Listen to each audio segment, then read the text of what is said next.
state of our union is strong.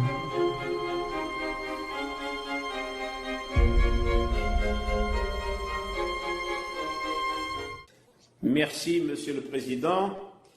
Excellencies, I address you today with a deep sense of concern over the evolving situation in Israel and Palestine. We are at a watershed moment. Israel's threat to annex parts of the occupied West Bank has alarmed Palestinians, many Israelis, and the broader international community. If implemented, annexation would constitute the most serious violation of international law, grievously harm the prospect of a two-state solution, and undercut the possibilities of a renewal of negotiations. I call on the Israeli government to abandon its annexation plans. The Palestinian leadership has reacted by considering itself absolved of all bilateral agreements with Israel and the United States. Increased economic fragility as a result of the COVID-19 pandemic, reduced donor support, and the recent Palestinian decision to stop accepting clearance revenues that Israel collects on behalf of the Palestinian Authority risk increasing the hardship of the Palestinian people. As I said in February, when I spoke before you and President Abbas in the Council, you have my full commitment to continue supporting Palestinians and Israelis to resolve the conflict and end the occupation in line with international law, relevant United Nations resolutions, and bilateral agreements. The goal is achieving the vision of two states, Israel and an independent, democratic, contiguous, sovereign and viable Palestinian state, living side by side in peace and security within secure and recognized borders based on the pre-1967 borders, with Jerusalem as the capital of both states. I will continue to consistently speak out against any unilateral steps that would undermine peace and the chances for resolving the Israeli-Palestinian conflict through meaningful negotiations. Such actions also further hamper efforts to advance regional peace and to maintain international peace and security. I urge Israeli and Palestinian leaders to commit to meaningful dialogue with the support of the international community. I encourage regional and international supporters of the two-state solution to help bring the parties back to a path towards a negotiated, peaceful settlement. I call on fellow members of the Middle East Quartet to take up our mandate mediation role and find a mutually agreeable framework for the parties to re-engage without preconditions with us and other key states. Leaders must act wisely and swiftly and demonstrate the will to advance the goal of a just and lasting peace. Supposedly, the Revolution of God is a group of high-ranking world leaders with plans for a new world order. But we've not been able to confirm or deny the validity of their existence.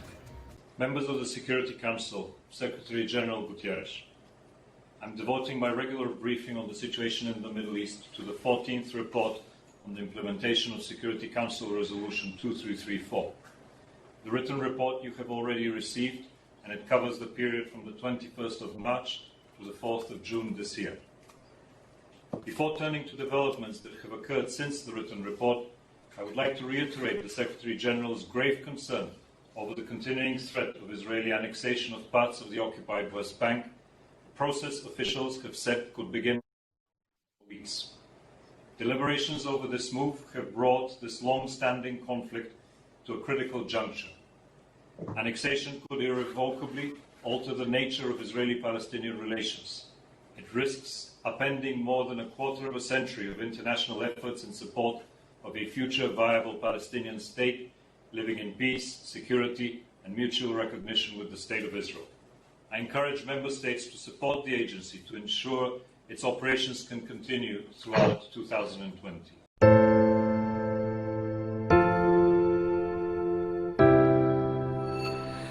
Questa settimana il Consiglio di sicurezza delle Nazioni Unite ha adottato una risoluzione che predispone alcune misure per affrontare le devastanti conseguenze del virus Covid-19, particolarmente per le zone già teatro dei conflitti.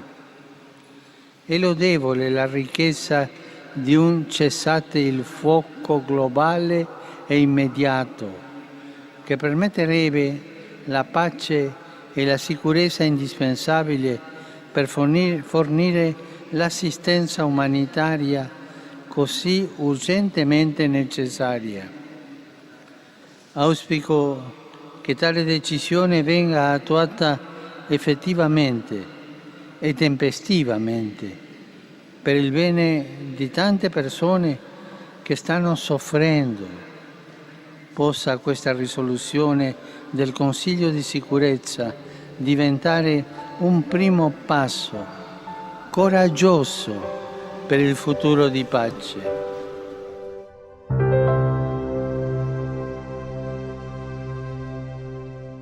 The Palestinians oppose Israel unilaterally annexing any part of the West Bank, and they say the world backs them on this. Dozens of foreign diplomats are present in Jericho to hear the UN Middle East coordinator Nikolai Mladenov greet the, quote, free people of Palestine and denounce Israel's annexation plans. It is not just against international law, but if it happens, it may kill the very idea that peace and statehood for the Palestinian people can be achieved through negotiations. Cardinal Pietro Parolin, the Vatican Secretary of State, met with the United States and Israel ambassadors to the Holy See to discuss the issue. Joining us now from Rome is Courtney Mahrez, Rome correspondent for Catholic News Agency, who has been following this story for us. Courtney, welcome back. Good to see you. Thank you, Tracy. So, Courtney, do we know what was discussed in that meeting among Cardinal Parolin and the U.S. and Israel ambassadors to the Holy See?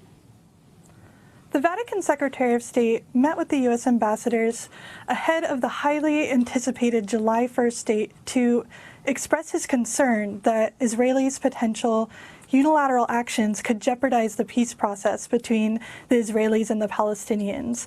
He also expressed concern of its potential repercussions for the rest of the Middle East. Now, the Cardinal was not the only one to express such concern.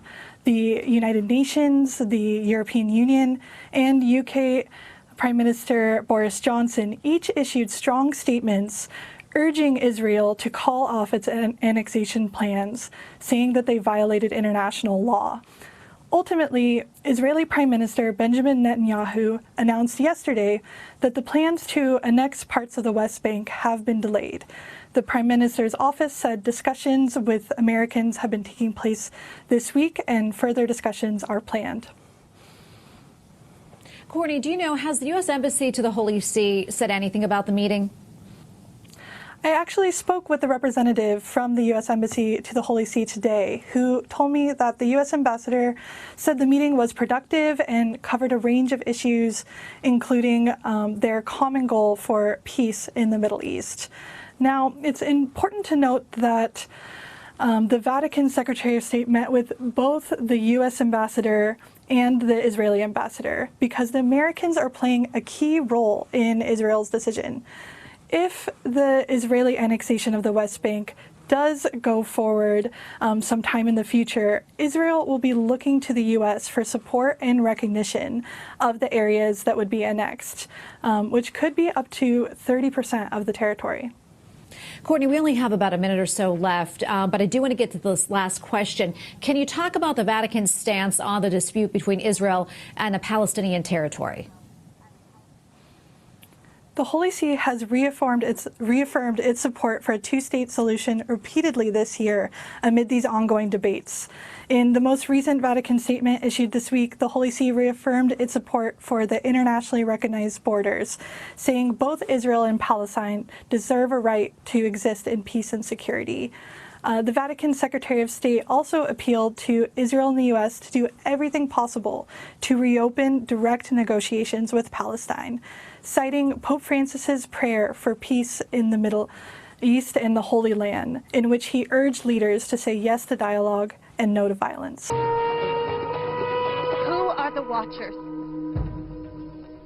You're not ready for that answer. I've heard that name before. It's come up before. We are true believers. Believers in what? There are events coming into play right now, here in the Holy Land and around the world.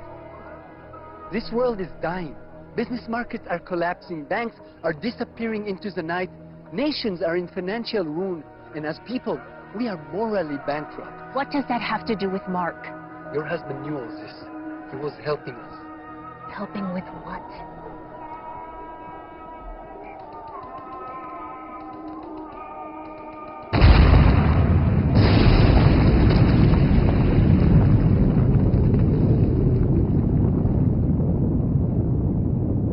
Was wrong, Michael. You don't need a pandemic for people to take the vaccine. You just need the fear of a pandemic.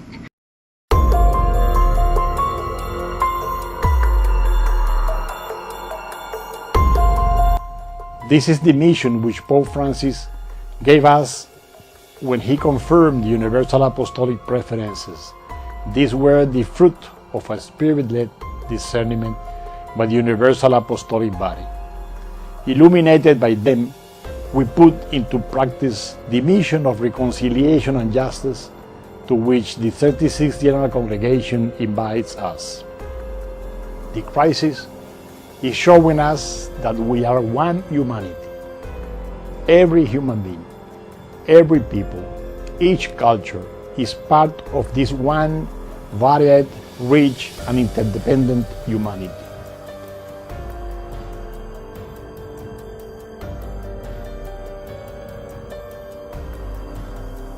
It is showing us that there is no difference in age, race, religion, or social status when we are one humanity. Starting by putting what we ourselves want in a second place and accepting the measures and sacrifices that allow us to contribute to the good of all.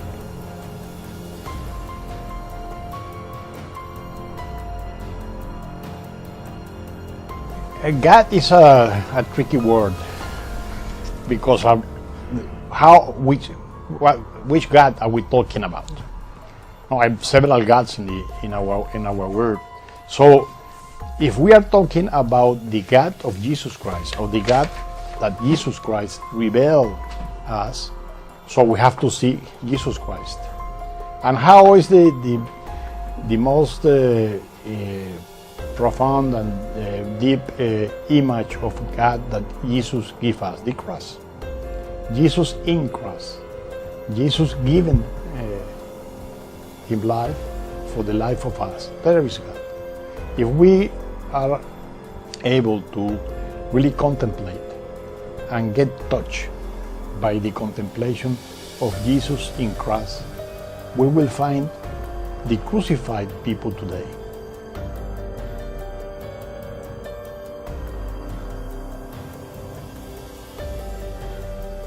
The crucified of this moment of the pandemic and the injustice of the world. And we will find God. God is there. God is asking us to do something, to give our life so that people can have life. Thank you.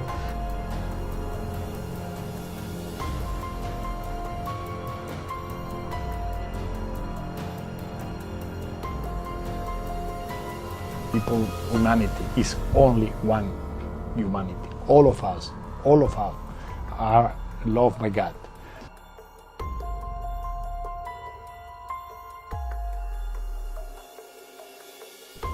And we are loving them with the love of God. And we have to be really near there. We accompany their life as they are. We don't make differences. So I think but the way we show the path to God is to be just aside the people, really in touch, loving them.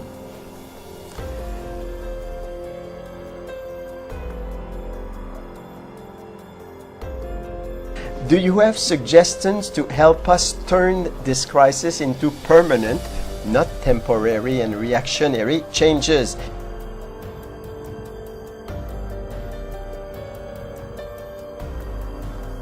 Really don't forget that this is not also an accident. It's not an accident, the COVID-19.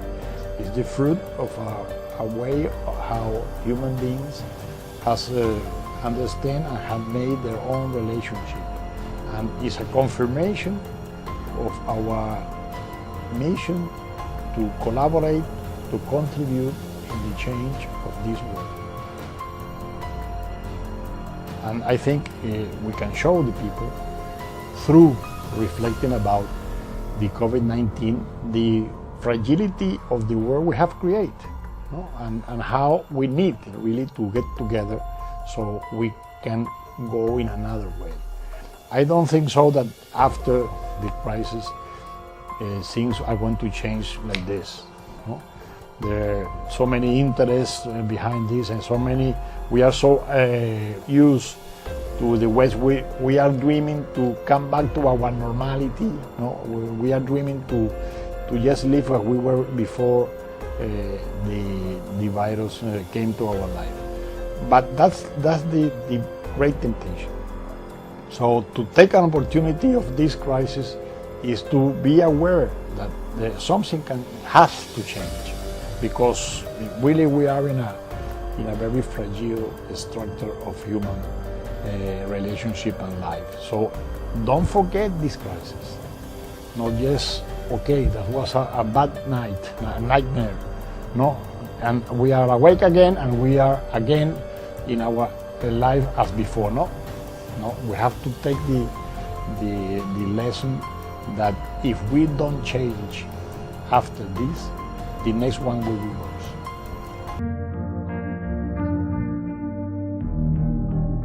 We have fabricated a worldwide flu scare. We are about to manufacture enough vaccine to inoculate the planet. Unemployment is the lowest in history. Poverty has been eradicated. Crime is non-existent.